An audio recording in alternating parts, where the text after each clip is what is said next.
So last night when you went to bed, was money pouring into your life while you were sleeping?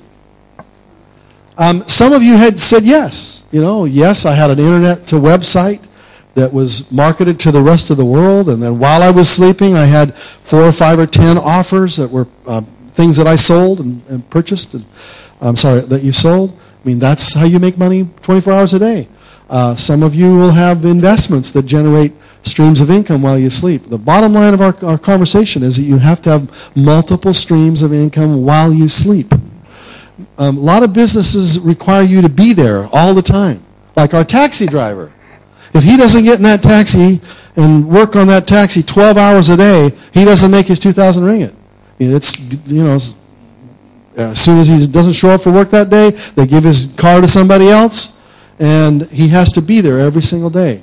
Right now, while I'm talking to you, all around the world and various different things that I've got going, I'm making money, thousands of dollars per hour while I'm talking to you right now. Because I want to teach you that while you're doing other things, while you're vacationing, while you're traveling, while you're sleeping, while you're doing other things, your businesses should be generating revenue for you 24 hours a day, constantly. And most people, when they start a business, they don't do it that way. They create a business that requires them to be there. And they have to be there 24, like 10, 12, 15 hours a day. And then they go to sleep, and they're tired, and they wake up the next morning, and they're right back in that same business. I wanted to teach you that you have to make the decision not to do that. That you're going to launch a business that doesn't require you to be there, right?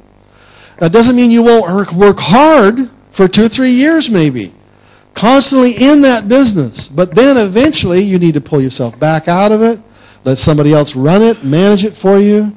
They send you streams of income, and then you can go off and start another stream of income. Okay? This is what it looks like when you're making money while you sleep. You wake up in the morning, and, kind of looks like that, right? Okay. I want you to have your very own money tree. I want the money to kind of just flow into your life like that.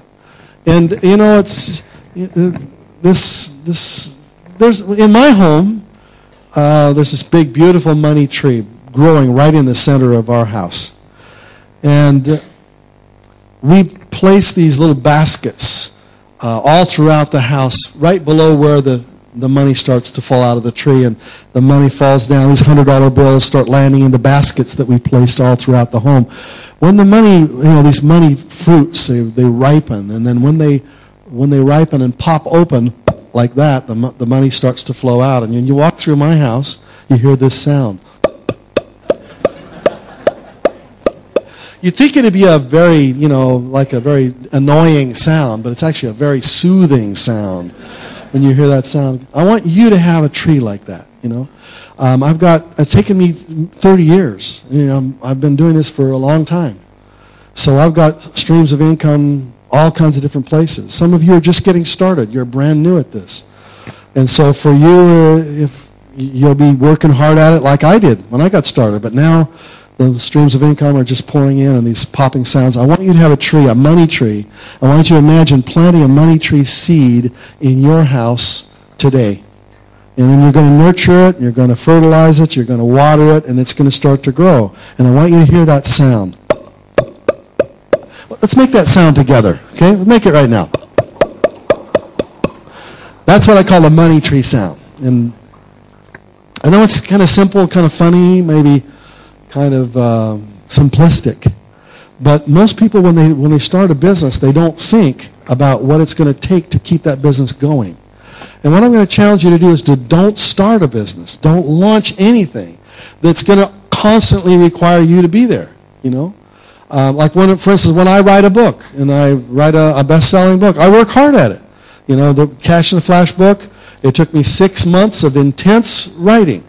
That's all I did for 6 months. I didn't do anything else. And I could do that because my other streams of income were permanent. They were flowing in while I was writing. And then I write the book, and we do the research, and I put the book down, and I finally publish it, and then we do some promotion to get it sold. I did some PR here in KL just 2 days ago. The newspaper came and they talked about the book, etc. But eventually that book will be done. I won't do any more work on that book. And it'll be now in bookstores for many, many, many, many years. It'll be available online for many years. I won't have to work any more on that book. You can go to my website right now. I'm not working on it anymore.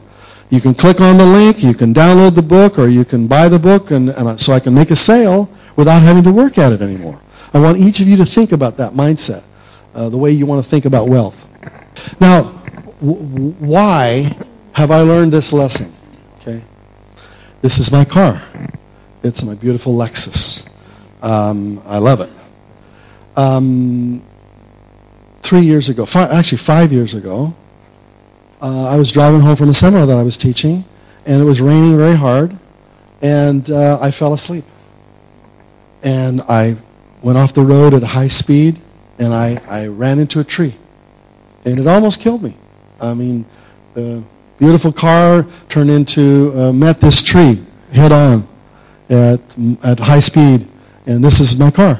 This is a true picture. This is my real car. And I was inside that car. And it just almost as if I hit the tree, right straight dead on. And there it is, and that's what it looked like inside. It was all crushed up inside. They had to cut me out with chains to get me out of this car. When I went to the hospital that night, I was in a coma. And while the doctors were working on me, they were earning income that I call linear. That means they had to be there to work on me. If they weren't there, I would be dead, right? So the doctors and the nurses and everybody was working hard to save my life. But where was I? I was in a coma. But while they were working so hard to save my life, I was making more money than they were making combined while I was in a coma. Okay? Now, I know it sounds kind of funny, like why would you care about money when you're in a coma? Who cares? What if you had died that night? You don't need money when you go to the next world, right? But guess who would need the money? My family would need the money.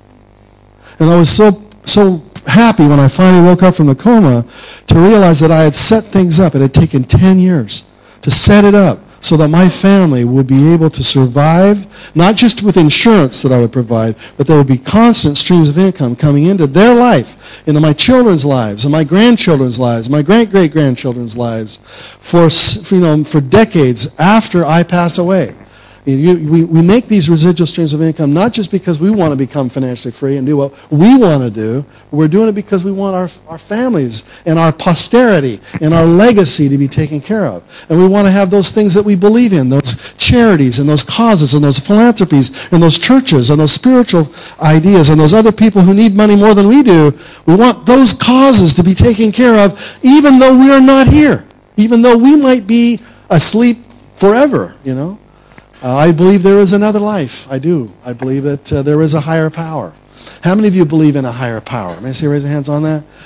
We may disagree or maybe not have the same belief in this higher power, how it works. We all have different specific ways of our beliefs. But the bottom line is that most of us in this room right here, we believe in a higher power. We believe that there is another life, a life that's important, that we do these things on this earth to gain certain lessons, and that we will move into the next life and we will continue to grow and learn.